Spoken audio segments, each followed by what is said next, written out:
Good morning.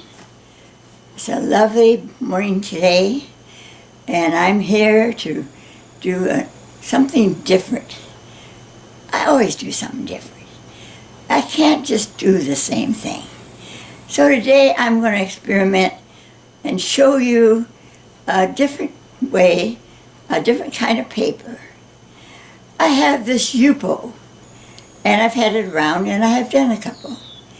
And yet I still am not sure how to put it on just right. And I want to experiment with you today and let you look and see how much fun this paper is. I don't plan on any subject. You know, when you plan a subject, you got to plan it all out. Well, I'm not planning anything today. I think as I look outside, the sun is sort of shining and it's cooler. It was warm yesterday. And I think it's great to be able to paint. For all of you that have started painting, I am so proud of you. Because you know, there's nothing, I will say right now, that makes you more satisfied and more happy with life than to create. Just think of how the Lord created the world. As I look around and see, I can see a lilac bush and the green grass and the birds.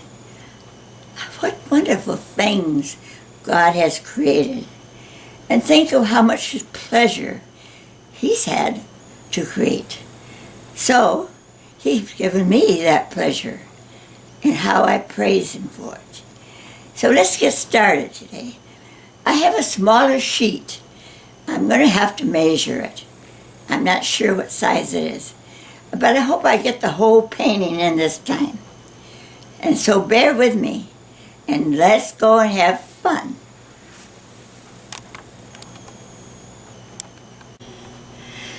Okay, now this is the paper, this Yupo, and it's like a glass, and you can erase when you put it on.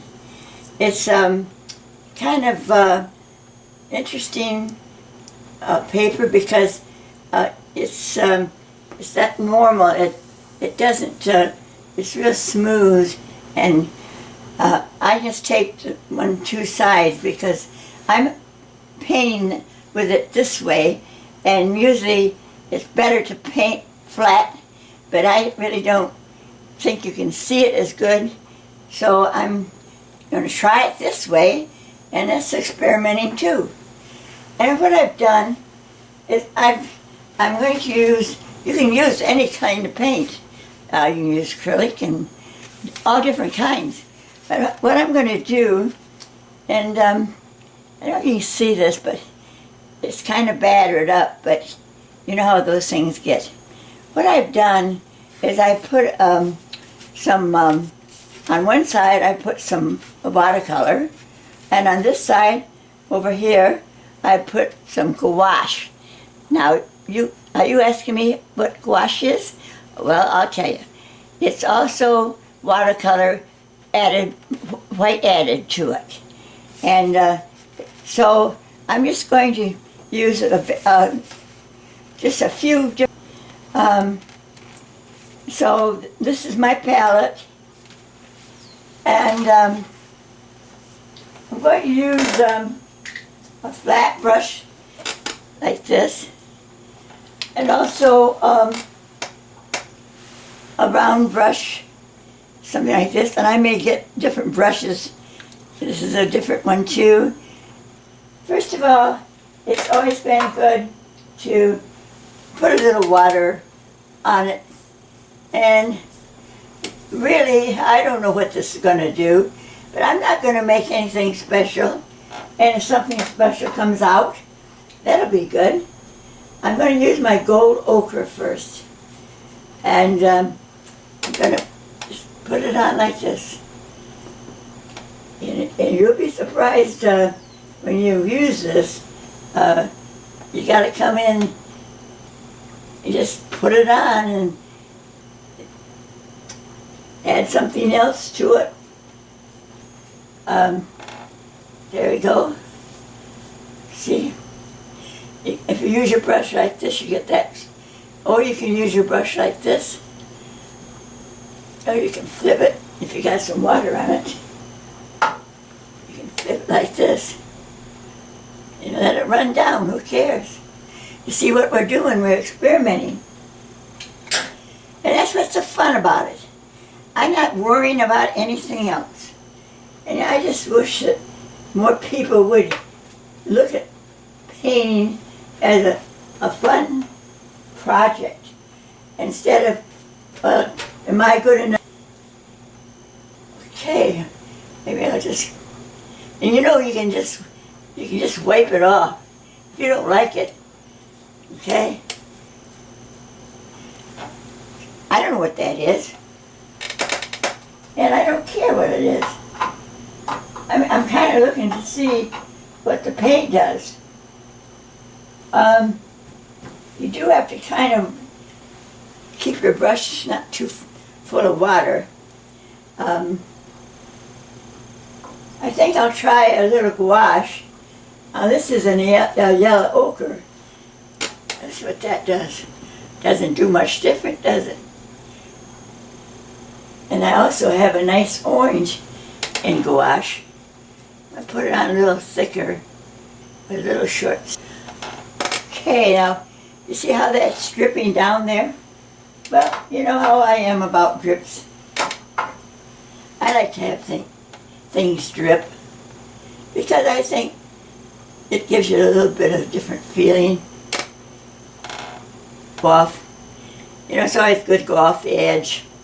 In the same way over here. And when you pick up yellow with violet, you see it grays it down. It really does gray down.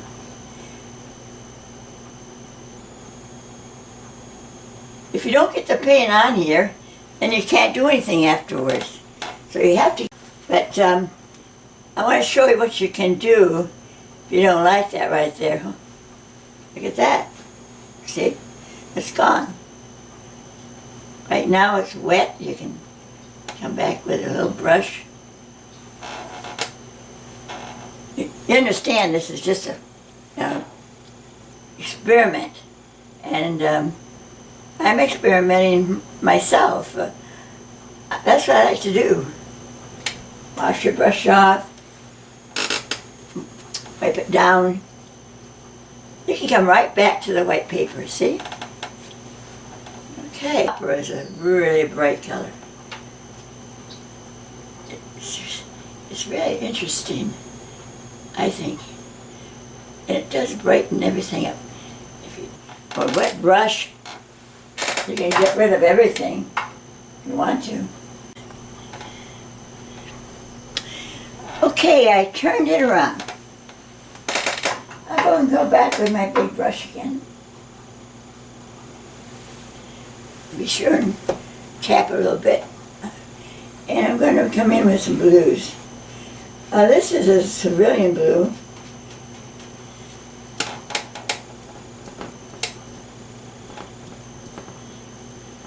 It's kind of a, you don't want to mix this on in your palette.